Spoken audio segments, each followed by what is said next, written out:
Hello, hello, hello. Welcome back to my channel. I am Monet and you're watching Life is Monet. Today, we're going to talk about, in a perfect world, books that I would finish before 2023 is over. The pressure is on because it is absolutely the end of the year. But I feel very confident about the books I'm going to list here today, hopefully. So starting off with one that I absolutely know for sure I'm going to read because it's a buddy read in the month of December, and that is going to be A Game of Thrones or A Song of Ice and Fire. This is book 1. Now, I am a huge fan of the show. I loved Game of Thrones, the TV show. Do I act like the final season doesn't exist? Absolutely. Because it doesn't. And I have loved House of Dragon. But one of the biggest hindrances to me picking up this series and starting it is I didn't want to be stuck in hiatus waiting on the final book. And that logic held me until I picked up other series that have been on hiatus that I am awaiting the final or the next book for and have been waiting over a decade. And it makes no sense for me to keep saying oh, I'm not reading Game of Thrones because I want to wait on the final book when I have read The Name of the Wind and the sequel. Don't know if it's ever going to be finished. I've read Dawn of Wonder. Don't know if that's ever going to be finished. There's just too many other series that I loved. And looking back on it, I'm glad that I read those because I enjoyed them so much that it's worth me waiting. And so I feel yeah, it's time. I'm a big fan of the shows. I love them.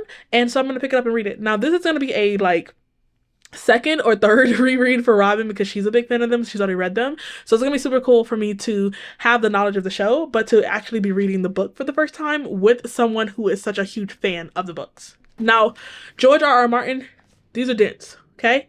These have a lot of words in them and they are all rather chunky. So we're gonna take it very slow, starting off with this book in the month of December, fingers crossed. And then hopefully I'll do one every quarter in 2024 until I'm done, because I have no rush to get into these. Hopefully they are really, really good and I fly through them, which is what I expect, but no pressure. The next one is one that was on my priority reads for 2023, which I have read about half of the books that I wanted to prioritize this year, which I'm very proud of, but I want to make sure that I read Station 11 before this year is up, because every time I see it, I'm gonna pick it up and I don't. Then I see it again, I'm gonna pick it up and I don't. And I'm tired of it. It has to stop. Okay, the buck stops here. I am hoping to read Station 11 before 2023 is up, and I don't need to prioritize it for 2024. The next one is Ninth Reign. I have the entire series on audio, and for some reason, I just have not picked it up. I did try a chapter a few months ago where I tried a chapter of this one and I really enjoyed the first chapter. And I was okay, I'm going to make sure that I read this. But for some reason, I still have not gotten around to pick it up yet. And I think it's because it's sitting on the bottom of my shelf.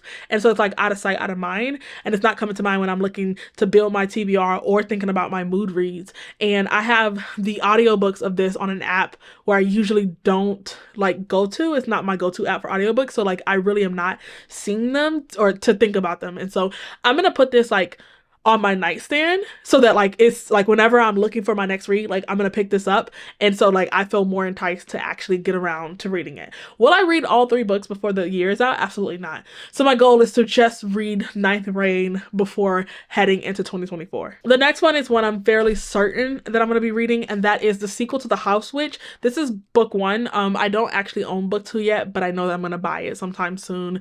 I read this when I was reading cozy fantasy novels by indie authors, and this was one of my favorites that I read this year. I really truly loved it, and I cannot wait to jump back into this world because it gave me all of the cozy vibes earlier this year when it was still winter. And so I want to pick this up at the start of this winter, so it's kind of becoming my little winter routine, winter tradition to read a House Witch book. So in this book we're following Finlay, who is the new cook to this castle, and so he is a bit of a curmudgeon and he is not very friendly at all. And so he has a bit of a cantankerous attitude. There's a romance between him and another character in the story, which I thought was so cute, and I'm so excited to see where that romance goes.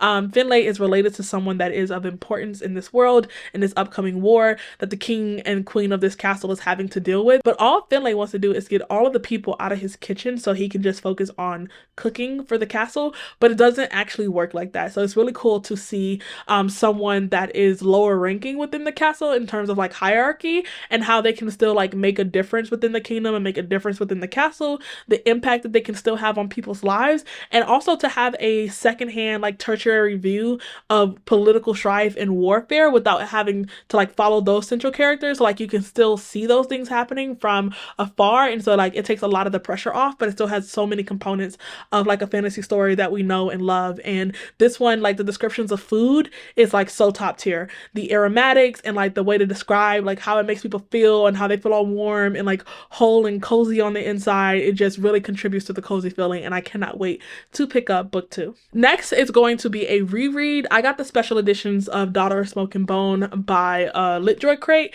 and these have annotations from the author actually inside, and I have the matching set for Strange the Dreamer. And so when I got those, I did a reread of Strange the Dreamer so that I can read Laini Taylor's annotations, and I really enjoyed that experience. And so I want to do the same thing for Daughter of Smoke and Bone. I want to go back and read it to see, one, if I'm going to love it as much as I did the first time, because I really love all of Laini Taylor's books. Like, seriously, she's like one of my favorite authors ever.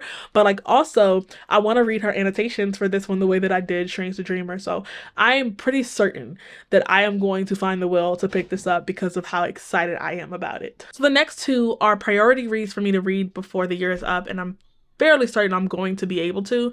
I don't own physical copies, so I have to wait on them to be available at my library, and they are so popular that the wait is so long. Like, I've literally been waiting for like 18 weeks for one of these at this point, and it's still not available. The first one is going to be Berserk.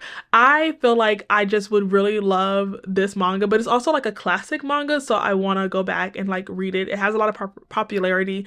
This is, from my understanding, like a dark manga. It's a revenge story from someone who is trying to find justice in a lot of the wrongs that they have suffered through, but the like current editions are pretty pricey, and I just don't have it in me right now to do like the upfront investment, which is why I wanted to like at least read volume 1 from my library to know if it was worth me spending like $50 on like the first edition, the first volume of the series. But man, is Berserk, even though it's been out since like before the 2000s, it is still so popular that like my library, trying to get a physical copy for my library, like, forget about it. Like, the wait on that is so long. Even on my Libby, there was like a several month wait hold on it, and I literally have been waiting those several months. Like, I don't understand what's happening. So whenever I finally get it and I'm able to loan it, I'm gonna drop everything and read it as soon as it comes in, because this is one that I have been like, this is one of the mangas that I picked out for myself. Like, I've had my friends give me recommendations,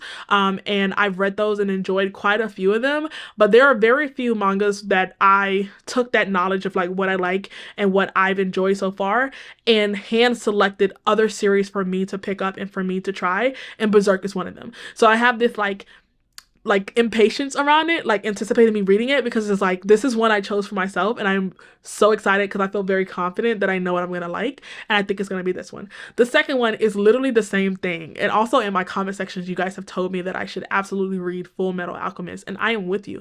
I want to read these, but they are also so freaking popular that the wait at the library is so freaking long. Not to mention that one of my libraries just doesn't even own a copy, and I was so hurt about that because I went and tried to get them to like order it, but that request is, you know, still pending. I don't know what's going on with that. So in this one, I believe we have two brothers who are trying to resurrect their mom after she passed away from a heart problem, and what they do goes terribly awry.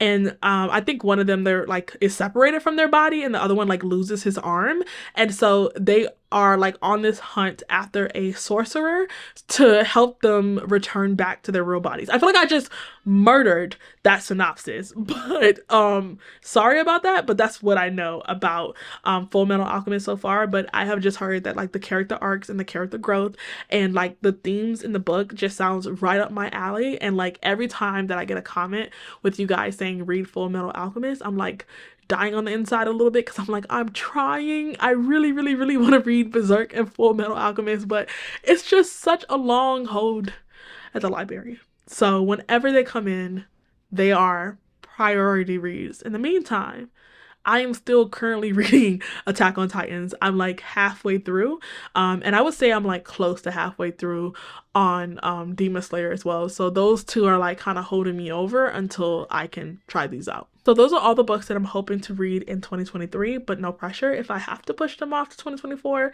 But some of these, like especially A Song of Ice and Fire, the reread of Daughter and Smoke and Bone, and then hopefully, fingers crossed, Berserk, Full Metal Alchemist, and absolutely The House Witch will be read. So thank you guys as usual for watching my video, and I will see you in the next one. Bye.